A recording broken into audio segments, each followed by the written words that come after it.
da rero reka ngwire Kiss Boy. Kagashyamba buriya papa atarapfa niho twajyaga turagererega. Reka. Uzi ko buriya ntago bizi. Dufite hari umwana duturanye muri quartier ariko abantu bose ni ikimara abantu bose yarabemeje. Reka gute se? Mwereke urugero. Nguriya. Ubyogo. Ndahano. Bite? Suza noyi. Bitero byo. None se kwa murukora aryo suhaza. Noneho yenuzanire umukati w'igihumbi kwa murukore. Arambwiye ngo nta mafaranga wampaye. Cyangwa ibyo kabisa ngayegendesha. Ni ikimara. Ariko rero ya mwana wanyu ni muzima. Reka nze nkuzanira umuhungu wanyu rwose bita nkoko.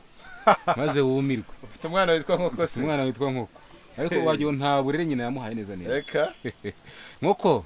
Karame papa. Ngwino hano ngutumesha. Bite nkoko. Ese nkoko ntago ujya woga? Ese umwana umva ndashaka guhita ngutumasha. Oya icyo kirihorere kamutume. Genda umbarize nyoko ngo ndahari. Mvuze ngo iki? Mbaze mama ngo urahari. Spagiye. Mbwire nawe burere bw'iki gihe. Ay waribyaye kabisa. Ndebere rwose. Agiye kumubaza. Dore ahubwo garutse. Papa arambwiye ngo ntabwo uhari. Ay uko yakurikije se. Nawe uri ikimara rwose. Mbese izina n'ubwenge bihurira. Niba ari umwana ngo ni nkoko nawe ubwo uri inkoko uri isake. Niyo wise umwana izina ribi abikurikiza ubu yabaye inkoko nyine. Nawe ubwo ntabwo nawe nakubona. Ahubwo inkoko ugende guteteza rwose. Nawe nta kigenda. Oya mujye mwita abana amazina meza. Ninjira mu rugo uraza kumbona. Toka imbere. Reba.